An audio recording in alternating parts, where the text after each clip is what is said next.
Okay, in this section, it's an extension basically of section 6.1, where we were solving trigonometric equations. So in this section, you will have to possibly use some identities and a little bit more extensive than just solving the basic trig equation like we did in 6.1. All right, for example, in number one, um, notice that this one has two different functions. So it has, and actually this should have a theta after the cosine there. So it should be the cosine of theta. All right. How would you go about solving something like this with two different functions in it? I could solve for sine in terms of cosine. I could solve for cosine in terms of sine. But how am I going to be able to isolate? I need to end up with the sine of theta equals something or the cosine of theta equals something if I'm going to be able to solve for the angles. That's theta. So the trick to this one is notice the double angle. We just got through with that section. So those formulas, they're on the green sheet. So probably somewhat fresh, hopefully. So remember that the sine of 2 theta can be expressed as 2 times the sine of theta cosine theta. So if I do that and I rewrite this way, all I've done in this first step is rewrite sine of 2 theta, expanding it using its double angle formula. All right, so at this point, I have a cosine in both terms, so I see something there. Let's see if I pulled the common cosine factor out. Let me see where that goes. So I factor out the cosine of theta. So remember, I'm factoring out the greatest common factor. So this is just basically reverse distributive properties. So cosine times what equals 2 sine cosine? The answer is 2 sine. All right, and then cosine times what equals square root of 2 cosine? The answer is square root of 2. So if you distributed that back, 2 sine cosine plus square root of 2 cosine. So I've just pulled that common factor out, just reverse distributed. All right, now, because I have two different factors, and in each factor there's a single function. So that, once you have something in its factored form, you can apply the zero product property. That means that if the product of two factors equals 0, that can only happen if one of these factors is 0. That's why we always set each factor equal to 0. So what would make this step true is if this were 0, 0 times anything is 0, it wouldn't matter what this is. This equaled 0, it wouldn't matter what this is, anything times 0 is 0. And of course they could both be 0, but if cosine of theta is equal to 0, then this statement is true. If 2 sine theta plus square root of 2 equals 0, if this factor is 0, then it doesn't matter what this one is, anything times 0 is 0. So now, let me go ahead and solve this one, get it down to sine theta equals. So I'm going to first subtract the square root of 2 across. Then I'll divide by 2. So I end up with the sine of theta equal negative square root of 2 over 2. So now that I have the trig function is solved for, or it's isolated, I can now go back and find the angles where cosine is 0 and the angles in which sine is negative square root of 2 over 2. And in this particular problem, they want it in degrees.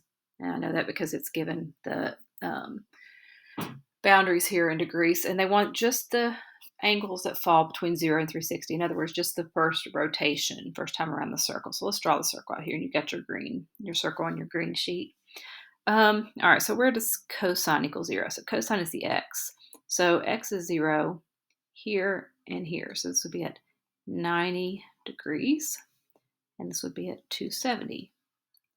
So two solutions would be 90 degrees and 270. You took the cosine at 90, it's 0. Took the cosine at 270, it's 0. All right, now where does sine equal negative square root of 2 over 2? Now, when I hear square root of 2 over 2, I'm thinking pi fourths. That's the 40, or 45 degrees. I forget we're in degrees. So it's the 45 degrees. So it's the reference angles that are 45 degrees. Now, sine is negative in quadrants 3 and 4. So it would be the 45-degree reference angle. So if that's 45 and that's 45, the angle would be 180 plus 45. That's 225. And you could, again, just look on your green sheet. And this is 360 minus 45, which is 315. And so the solutions for this part would be x equals 225 and 315. So there are 4 solutions to this. And if you wanted to go back and check it, you certainly could. You could plug them back in and make sure they work. But, if you think about it here, 90 and 270 make this factor 0. If this factor is 0, it won't matter what this one is. 0 times anything equals 0. These two make this factor 0. It won't matter what this one is because anything times 0 is 0. Therefore, all 4 solutions work. All right, let's look at a new one here. All right, well, this one looks very similar. It has the double angle again, so I probably would have a tendency, even though I can't really factor out a sine because this is not a sine theta, it's a sine 2 theta. So let me go ahead and let's try. We can always back up and undo if this doesn't go where we want it to go or doesn't look like it's getting us anywhere. But I'm going to do the same thing I did last time because it's a double angle. Let's go ahead and expand that out into the two sine of the single angle theta times the cosine of the single angle theta. And then I'll bring the rest of it down. All right, I have a common factor again here. I see that looks like it's working just like the last one. So sometimes it's good to see two similar. Once you've seen one, this is going to flow a little easier for you. So if you pull the sine out, greatest common factor, it leaves me 2 cosine. And then this would be minus 1, because remember when you distribute it back, this would be 2 sine cosine minus sine times 1 is sine. All right, and again, once you've got, if something in its factored form equal to 0, you just want to go through and set each factor equal to 0, because if these 2 factors multiply to be 0, one of them must be 0. So anything that makes either one of these 0 will make the entire product 0. All right, so this one is already solved. The trig function is isolated here. I'm going to add 1 over and divide by 2. So I have 2 cosine theta equals 1. Divide by 2. Get cosine theta equals positive 1 over 2. So now I've got my circle. I just need, and again, we're in degrees. We just want the first rotation of angles. So sine is 0 here and here.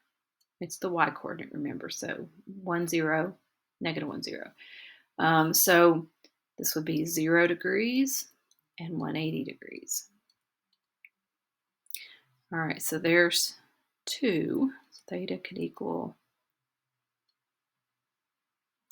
0 and 180. All right, and there's 2 places that cosine equals 1/2. So cosine is 1/2 when the reference angle is 60. So 60, now cosine's positive in quadrants 1 and in quadrant 4. So it would be a 60-degree reference angle.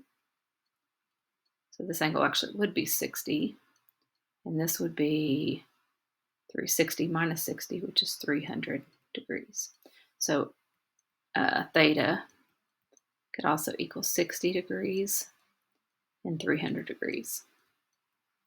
And again, if you plug back 60, you should get this equal 0. Plug back in 300 for theta, you should get equal 0. If you plug in 0 or 180, this left side should equal 0. All right. Okay, so in this one, again, I see the 2 different functions here, which runs me into a problem. I do have a double angle, so if I look back at my double angle formulas, I had 3 options for this one. So with there being 3 options, I've got to decide which one would be the best to use. The 3 options, if you look at your green sheet, only one of them contains sine only. And it is the one that says that cosine of 2 theta is equal to 1 minus 2 sine squared theta. That's one of the options, one of the three options for cosine 2 theta. This is the one I'm probably going to want to use because both of the other two contain cosine. And if I can rewrite this in just terms of sine, that's what then I'll only have sines in the function, and I'm probably going to be able to get somewhere with it that way better than I am if I continue to carry two different functions. So I don't want the sine and the cosine if I can help it. Okay, so let me clean this up a little bit. I've got a positive 1 out here and a negative 2 here. So let's add those together. So I have negative 2 sine squared plus 3 sine theta. Minus 2 and a positive 1 is a minus 1. So I'm just adding some numbers together. Those two guys got added together. All right, now, when I'm looking at this, it should look. I'm gonna multiply everything through by a negative 1 because this, especially if I'm gonna need to factor this, I like the leading term to be positive. So it's just easier to factor. So there's nothing lost in multiplying everything through by negative 1. Just lets me lead with a positive. 0 times negative 1 is 0 over here. Now this, so if I changed out the sine squared and made that just a simple variable like x, this is what I would be looking at right now. So when you see this, at this point, we should be thinking, oh, that's might be factorable. So let's see if I'll factor. Well, if I split the 2x squared into 2x and x, 2x times x is 2x squared. The only way you can get 1 is 1 times 1. The signs are going to have to be the same if they're going to multiply to be a positive 1. They either have to be negative, negative, or positive, positive. But if they're to get the negative 3, they'd have to both be negative. So it does factor. So if you check it, 2x squared minus 2x and minus 1x combined to make negative 3x, and then negative 1 times negative 1 is positive 1. Well, this is the very same thing. It's just that instead of it being an x, it's a sine. So I'm going to split this into 2 sine theta times sine theta. And I'm going to split this 1 into 1 times 1, just like I did with the 2x squared and the 1. And then the signs are going to be minus, minus, just like they were here. All right, and the next step, again, is to set each factor equal to 0. So we're going to say 2 sine theta minus 1 equals 0, and sine theta minus 1 equals 0. All right, so here, if you add 1 across, it's sine equals 1. So we're going to be interested in what angle gives us a sine value of 1. And if I solve this one, I'm going to have 2 sine theta equals 1. If I add 1 over, I'm going to divide by 2. I want to know where sine, right now, room here, equals 1/2. Okay, so where does sine equal 1? So let me sketch it out here. So sine is 1, and we're in radians this time. So notice radians.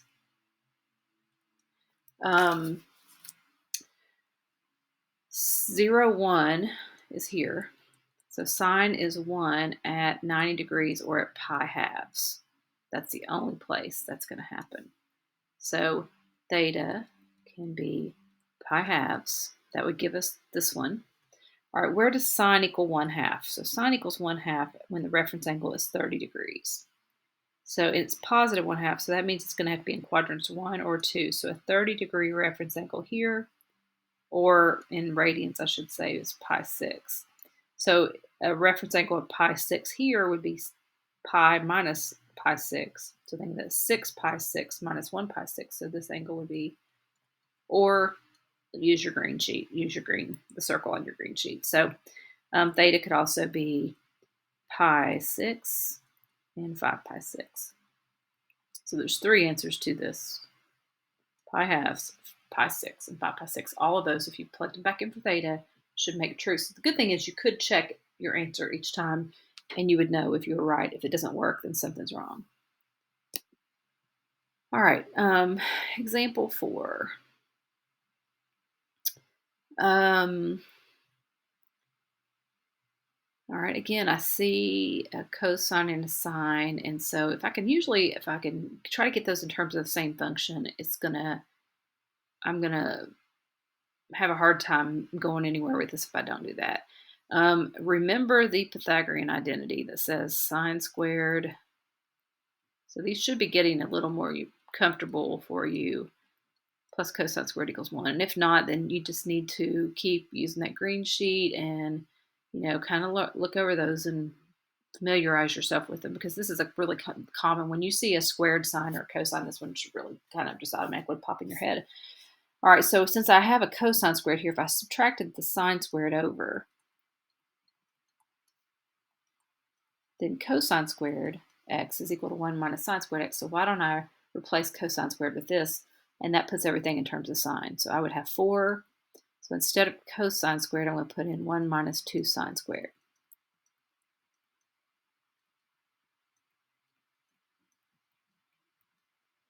All right, well, let's see. I've got a 4 out here. I need to distribute this out. So let's do 4 minus 8 sine squared x plus 4 sine x.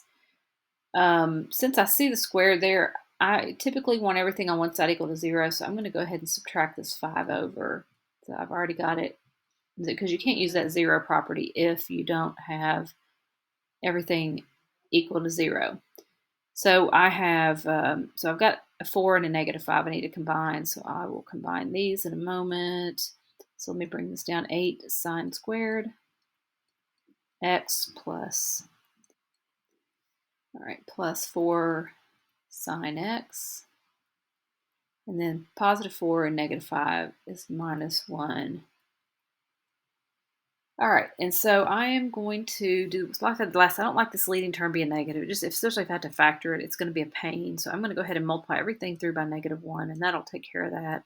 So this is going to become 8 sine squared x minus 4 sine x plus 1 equals 0. Okay, so at this point it's a quadratic, so it would look just like an 8x squared minus 4x plus 1. So will this factor is the question. Let's just try it here and see if it does. All right, so I could try 4x and 2x. Let's see. Oh, I have a mistake in this problem. I just realized I plugged in the sine of 2f into the double angle. Where in the world did I get that? This should be 1 minus sine squared, no 2. So this should be a 1 minus 4 sine squared. All right, 4, 1 minus, what am I doing? No. Let me leave it there. 4 is going to come down here. So I'm replacing cosine squared with 1 minus sine squared. I don't know why I picked up 2 there. All right, so 4 minus 4 sine squared. There we go. And so let me fix it here. The 8 should be a 4. And then I need to fix it here. The 8 should be a 4 again. And I think I'm back on track now. 4 minus 4 sine squared plus 4 sine minus 5. I combined that, didn't change that, still negative 1, and then I just multiplied everything through by negative, so this becomes 4 sine squared minus, okay, so now we're back on track. Okay, sorry about that, I had the double angle thing on my mind. So will this factor if this is a 4? So let's try it and see. So I could split it into 4x times 1x, or I could split that 4x squared into 2x times 2x. And the 1 has no choice. It's going to be 1 times 1. There's really not much else other ways you can split 1. So this one's obviously not going to work because I need these outside and inside to combine to make negative 4, and that is not going to do it. But 2x and 2x could give me negative 4x. And the signs will be they do have to be the same, so they have to be plus plus or minus minus. And so if you make them both minus minus, you get the 4x squared minus 2x, and minus 2x is minus 4x, and then plus 1.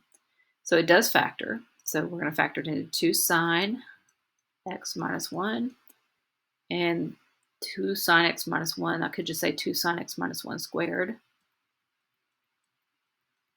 All right, and so no need to set both those equal to 0 because they are the same.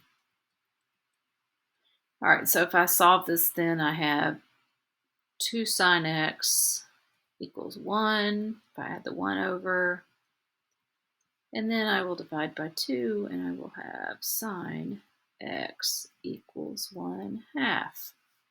All right, and so all I need to know is what angles give me a sine of positive 1/2. So positive 1/2, that's the 30-degree reference angle. Sine's positive in quadrants 1 and 2, and it's in radians, so I need to go pi/6. And then if this reference angle is pi/6, this means this is going to be 6/6 minus 1/6, so this is 5/6. So there's two solutions to this one, and they are x equals pi over 6 and 5 pi over 6. And those are the only angles in the first rotation that satisfy this. All right.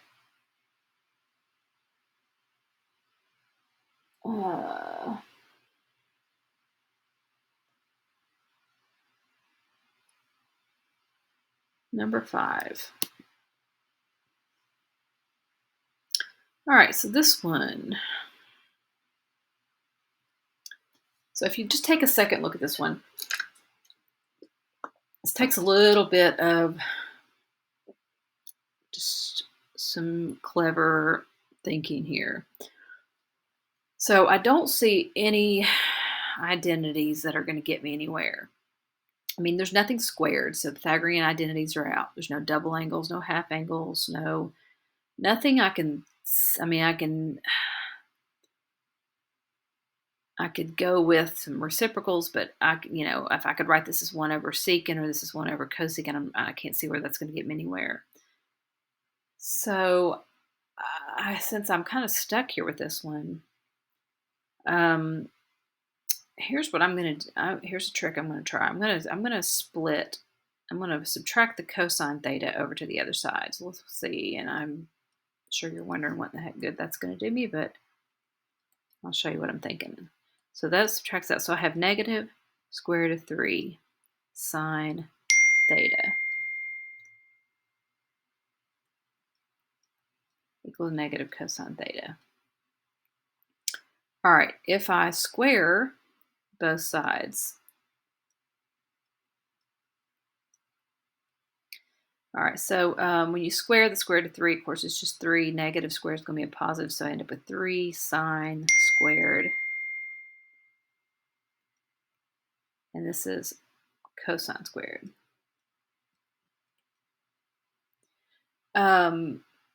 And so now that they're squared, I can always write a sine in terms of a cosine or cosine in terms of a sine, and it really doesn't make any difference which one we do. So let's say cosine squared, remember, is equal to 1 minus sine squared. I think it's the same one we used last time in the last problem.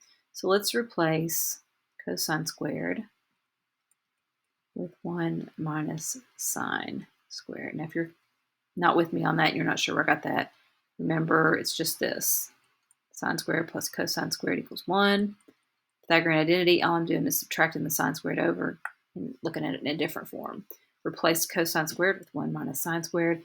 Now everything's in terms of sine.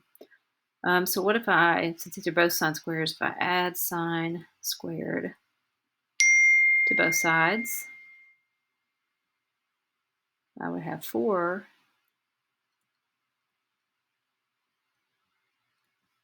4 sine squared equals 1. All right, now, if we solve this, I'm going to divide both sides by 4. Always try to isolate the trig function. So sine squared is equal to 1/4. All right, what we normally do to undo a square is we square root. So remember, plus or minus, okay, consider both cases. And so I end up with sine theta equals plus or minus. Now, instead of leaving it this way, since the square root, this is, remember, the square root of 1 over the square root of 4, and the square root of 1 is 1, and the square root of 4 is 2. So the square root of 1/4 is just 1/2. So it's the same thing as saying the sine of theta is equal to plus or minus 1/2. Now, what angles give us 1/2 or -1/2? So, well, 1/2 is when the sine, and we're in degrees again this time, um, is 30 degrees. Positive 1/2 here at 150. But it also could be negative, so that would pick up 210 as a solution. And 330 is a solution. So all of those are going to produce a sine of either 1/2 or positive or negative 1/2. So theta has 30, 150, 210, 330.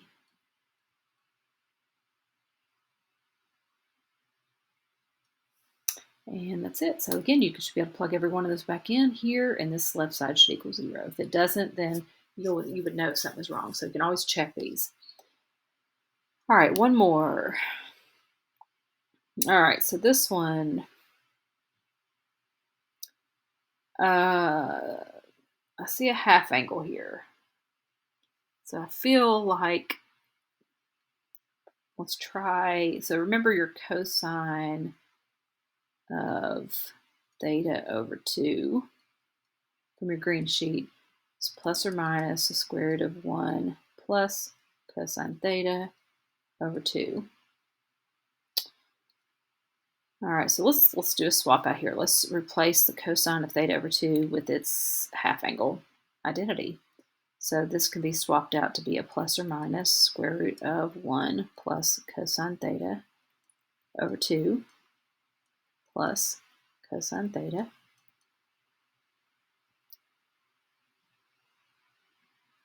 equals -1.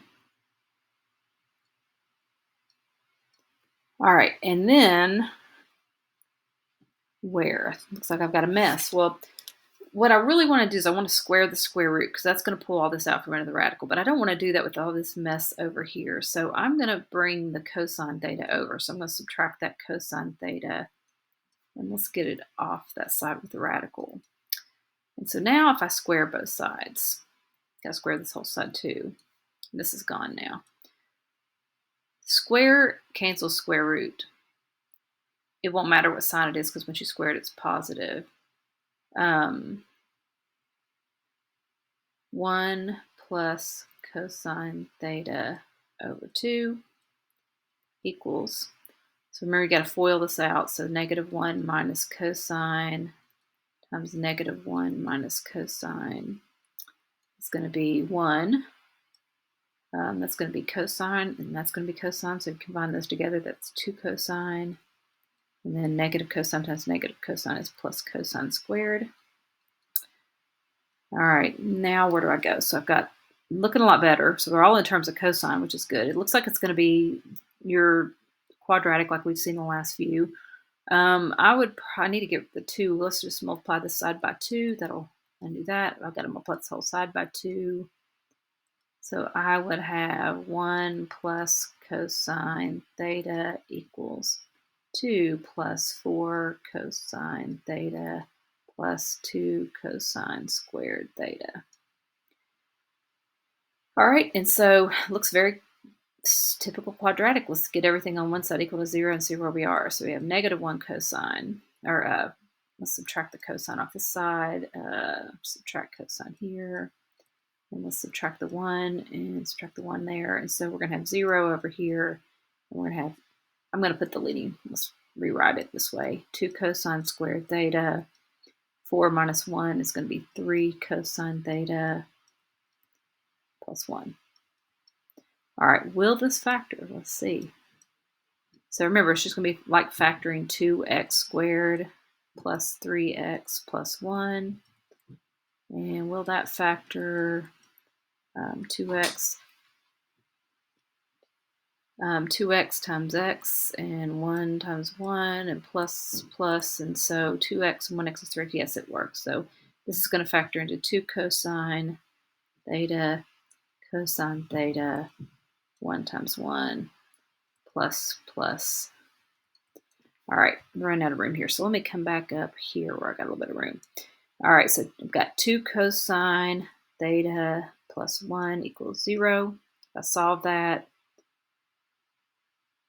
subtract 1, divide by 2. So cosine theta equals negative 1/2. I just don't have room, so here we go. And then I've got cosine theta plus 1 equals 0. So cosine theta plus 1 equals 0. Cosine theta equals negative 1. All right, so solutions are anything that makes cosine equal negative 1/2 or negative 1. So cosine is negative 1. Let me draw the circle up here. Here, negative 1, 0. X. So here, 100. Okay, this time it doesn't say only the first degree rotation, so we're going to have to give all of them. Let me clear some stuff here, just to make a little bit of room. Okay, so not only is one, it doesn't specify whether degrees or radians, so I may just give it both ways. So this is 180 degrees, of course, or pi radians. So this is a solution, 180, but so is it every time we go around the circle and land there. So theta could be 180 degrees plus any multiple of 360 added to that, because all that's going to do is be another trip around the circle and you're going to land right there. Or in radians, if they wanted it that way, it would be pi plus 2 pi k. All right, that takes care of that one. Now, where does cosine equal negative 1/2? So cosine equals negative 1/2. Well, it's a 60 reference angles, but cosine is negative in quadrants 2 and 3. So it needs to be the 60-degree reference angle here and the 60-degree reference angle here. So the actual angle would be 180 minus 60, which is 120, or 180 plus 60, which is 240. And so again, I've got to add, if I want all the angles, it's 120 plus 2 plus 360.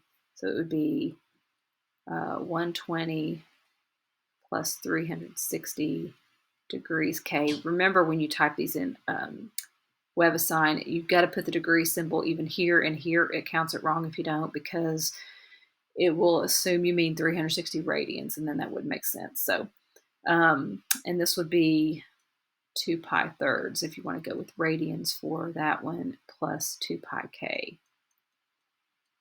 All right, and then I also have the 240 degrees